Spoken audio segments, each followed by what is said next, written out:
नहमदुहु व नुसल्ली व नुसल्लिम अला रसूलिहिल करीम अम्मा बाद फ़अऊज़ु बिल्लाहि मिनश शैतानिर रजीम बिस्मिल्लाहिर रहमानिर रहीम।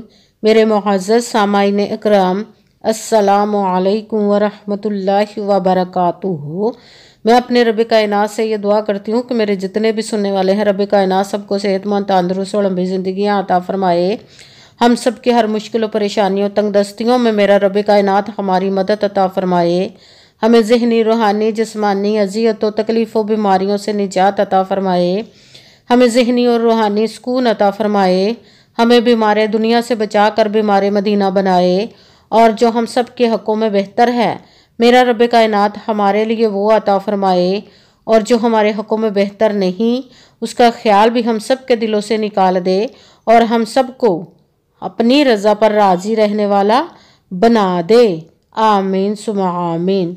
माशाल्लाह से आज रजबुल मुरज्जब की 14 तारीख और दूसरा बुध है। बुध के दिन जो मैं आप लोगों के लिए वजीफ़ा लेकर आई हूँ वो सूरह कौसर, अस्तगफिरुल्लाह और या रज़्ज़ाक़ू का पावरफुल मुजर्रब वजीफ़ा है। ये रब कायनात के गैबी ख़ज़ानों से दौलत लेने के लिए पावरफुल वजीफ़ा है। अब तक आप मांग कर गुजारा कर रहे थे, तो आप इस वजीफ़े को लाजमन पढ़े और पढ़ कर देखिएगा कि रब कायनात आपका कैसे गैबी ख़ज़ानों से मदद अता फरमाएगा, आप पर गैबी ख़ज़ानों की दौलत की बारिश अता फरमाएगा। आपको समझ नहीं आएगी कि कहाँ कहाँ से आपको रब कायनात अता कर रहा है। जब रब कायनात गैबी ख़ज़ानों से अता कर फरमाता है तो इसी तरह फरमाता है। आप इस वजीफ़े को आज के दिन मुजर्रब वजीफ़े को स्किप मत कीजिएगा, छोड़िएगा मत। जैसे वीडियो मिले फ़ौरन पढ़ ले। अगर फ़ौरन किसी मजबूरी की वजह से ना पढ़ सके तो इस वीडियो को अपने पास सेव कर ले। जैसे ही आपको टाइम मिले तो आपने इस वजीफ़े को लाजमन पढ़ना है। आप पढ़ कर देखिएगा कि रब कायनात आप पर कैसे करम अता फरमाएगा। आप इस वजीफ़े को किसी भी मकसद, किसी भी हाजत के लिए पढ़ सकते हैं। रब कायनात के गैबी ख़ज़ानों से दौलत लेने के लिए पढ़ सकते हैं। आपका अपना घर नहीं, घर ख़रीदने के लिए पढ़ सकते हैं। आपके घर में लड़ाई झगड़े रहते, नचाकी परेशानी, मुफलिसी, गरीबी है, उसके लिए पढ़ सकते हैं। आपकी औलाद नहीं, आपकी औलाद नाफरमान है, उसके लिए पढ़ सकते हैं। आपके घर में कोई बहुत ज़्यादा बीमार है या आप खुद बीमार है, उसके लिए पढ़ सकते हैं। आपके अच्छे भला कारोबार चलते हुए अचानक से बंद हो गया, उसके लिए पढ़ सकते हैं। आपकी शादी नहीं हो रही है, आपके बच्चों की शादियाँ नहीं हो रही, उसके लिए पढ़ सकते हैं। आपके ऊपर बहुत ज़्यादा कर्ज उतरने का सबब नहीं बन रहा या आपने अपनी कीमती चीज़ या पैसे किसी को दिए वापस नहीं कर रहे, उसके लिए पढ़ सकते हैं। आपके पास अच्छी जॉब नहीं, जॉब लेने के लिए पढ़ सकते हैं। आपके घर में, आपकी ज़िंदगी में सुकून नहीं, आपके कारोबार में, दौलत में, रिज़्क़ में बरकत नहीं, उसके लिए पढ़ सकते हैं। आप पर जादू टूना, बंदिश, नज़र बद, हसद, कुछ भी इसको ख़त्म करने के लिए पढ़ सकते हैं। मतलब किसी भी मकसद, किसी भी हाजत, किसी भी मुराद के लिए पढ़ सकते हैं। मगर जब पढ़ने लगे तो रब कायनात की ज़ात पाक पर यकीन कामिल रख के पढ़िएगा।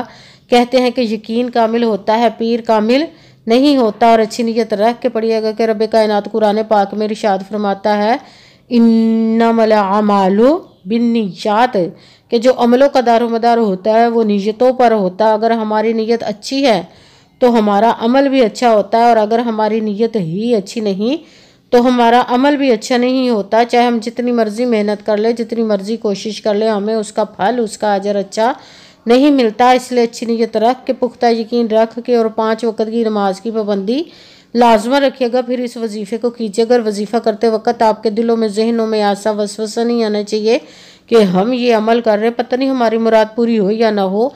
ऐसा हो नहीं सकता कि हम रब कायनात के किसी इसम का या कलाम पाक का वजीफ़ा पढ़े और हमें कामयाबी ना मिले। ये हमारे ईमान की कमज़ोरी, जिसकी वजह से हमें नाकामी मिलती है। आपने सिर्फ अमल करना, उसका फल, उसका अजर देना सजाते पाक का काम है, क्योंकि उसकी दस्ते कुदरत से कोई चीज़ बाहर नहीं। उसके कुन कहने की देर और फयाकुन हो जाता है।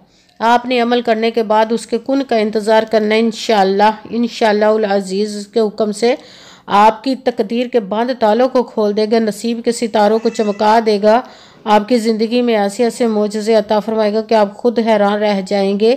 आपको कभी किसी चीज़ की कमी नहीं रहेगी इंशाअल्लाह अज़ीज़ उसके हुक्म से। अगर वीडियो अच्छी लगे तो इसको लाइक ज़रूर कीजिएगा और आगे भी शेयर कर दीजिएगा, ताकि किसी दूसरे को हमारी वजह से फ़ायदा पहुँचे तो हमारे लिए सदका जारिया बन जाए। जो नए हैं इस चैनल पर, इस चैनल को सब्सक्राइब कर ले, बेल आइकन को भी दबा लें ताकि मेरी अगली आने वाली वीडियो आप तक पहुँच सके। अगर कोई मुझसे किसी मसले के बारे में इस्ताहारा करवाना चाहते हो, किसी काम का हिसाब लगवाना चाहते हो, किसी काम के लिए वजीफ़े का पूछना चाहते हो, या कुरान पाक ऑनलाइन पढ़ना चाहते हो, महफिल मिलादुन नबी के लिए बुलवाना चाहते हो, तो व्हाट्सअप का नंबर वीडियो पर चल रहा है, आप लोग मुझसे रब्ता कर सकते हैं। अगर मेरे भाई या बुज़ुर्ग मुझसे रब्ता करना चाहते हो तो व्हाट्सअप पर वॉइस मैसेज करके अपना मसला बता सकते हैं। अगर बहनें या माएँ मुझसे रब्ता करना चाहती हों तो व्हाट्सअप पर वॉइस कॉल करके मुझसे बात कर सकती हैं, अपना मसला बता सकती हैं। आपने वजीफ़ा करने से पहले कमेंट्स में अपना नाम, जहाँ पर रहते हो जगह का नाम और अल्लाह पाक का एक नाम ज़रूर लिखना है, ताकि मैं भी आप लोग के लिए दुआ कर सकूँ। फिर वजीफ़े की भी आप लोग को इजाज़त मिल जाएगी। आपने वजीफ़ा करने से पहले पूरी वीडियो को ध्यान के साथ सुन के समझ के फिर वजीफ़े को करना है। ऐसा ना हो कि वीडियो को स्किप कर करके छोड़ के सुने और फिर कोई बात रह जाए और आप वजीफ़ा करें, ठीक ना हो।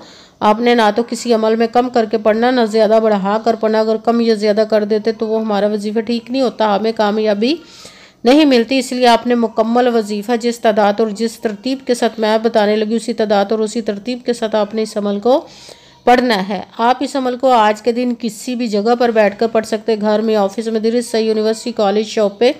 मगर जब पढ़ने लगे तो बिल्कुल खामोशी, तवज्जो, सुकून के साथ पढ़ना। का वजीफ़े के दरमियान ना तो आपने किसी से बात करनी, ना उठना, ना फ़ोन इस्तेमाल करना है। अगर हम वजीफ़े के दरमियान किसी से बात कर लेते या उठ जाते तो वो हमारा वजीफ़ा ठीक नहीं होता, हमें कामयाबी नहीं मिलती। इसलिए आपने मुकम्मल वजीफ़ा पढ़ने के बाद किसी से बात करनी, उठना या कि फ़ोन इस्तेमाल करना है। आप इस वजीफ़े को आज के दिन किसी भी वक्त पढ़ सकते हैं, किसी भी नमाज के साथ पढ़ सकते हैं, नमाज के अलावा भी पढ़ सकते हैं।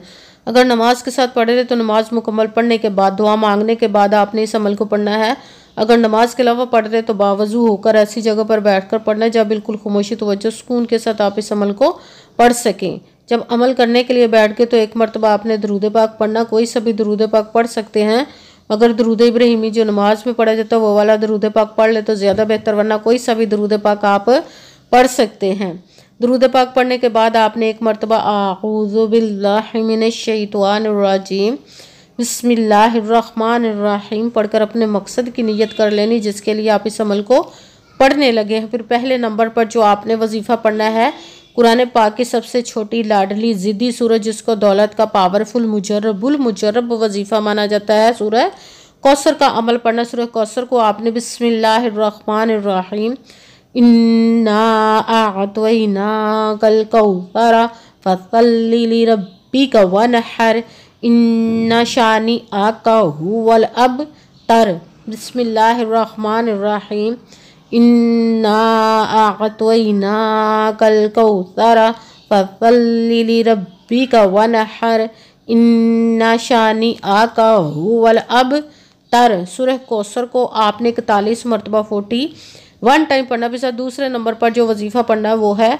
अस्तगफिरुल्लाह अस्तगफिरुल्लाह अस्तगफिरुल्लाह अस्तगफिरुल्लाह अस्तगफिरुल्लाह अस्तगफिरुल्लाह। इसको आपने 11 मरतबा 11 टाइम पढ़ना। फिर साथ तीसरे नंबर पर जो वजीफ़ा पढ़ना है रब्बे कायनात के एक इसम मुबारक का पढ़ना है, वो है या रज़्ज़ाक़ू या रज़्ज़ाक़ू या रज़्ज़ाक़ू या रज़्ज़ाक़ू या रज़्ज़ाक़ू या रज़्ज़ाक़ू या रज़्ज़ाक़ू। इसको आपने 21 मरतबा 21 टाइम पढ़ना है।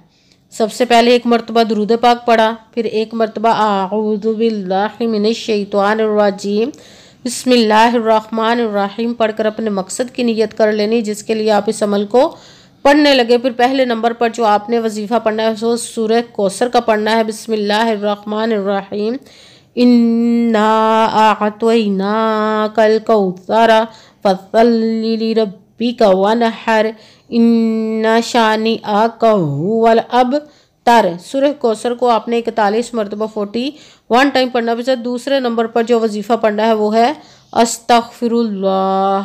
इसको आपने 11 मरतबा 11 टाइम पढ़ना। फिर तीसरे नंबर पर जो वजीफ़ा पढ़ना है वो रब कायनात के एक इसम मुबारक का पढ़ना है, वो है या रज़्ज़ाक़ू। इसको आपने 21 मरतबा 21 टाइम पढ़ना। फिर वही दरूद पाक पढ़ना जो दरूद पाक आपने वजीफ़ा शुरू करने से पहले पढ़ा था। जब दरूद पाक पढ़ लिया, अब आपका मुकम्मल हो गया। अब आपने दोनों हाथों को रब कायनात की बारगाह अक़दस में बुलंद कर लेना। सबसे पहले अपने गुनाहों की बख्शिश की दुआ मांगनी, फिर जिस मकसद जिस हाजत के लिए आपने इस अमल को किया उसकी खूब दुआ कीजिएगा और दुआओं में मुझे भी याद रखिएगा, मेरे लिए भी दुआ कीजिएगा। जज़ाकल्लाहु खैरा।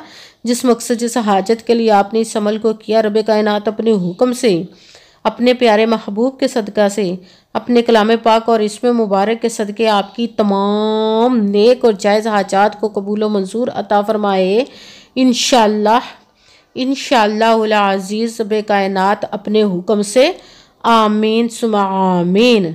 अस्सलामु अलैकुम व रहमतुल्लाहि व बरकातुहू।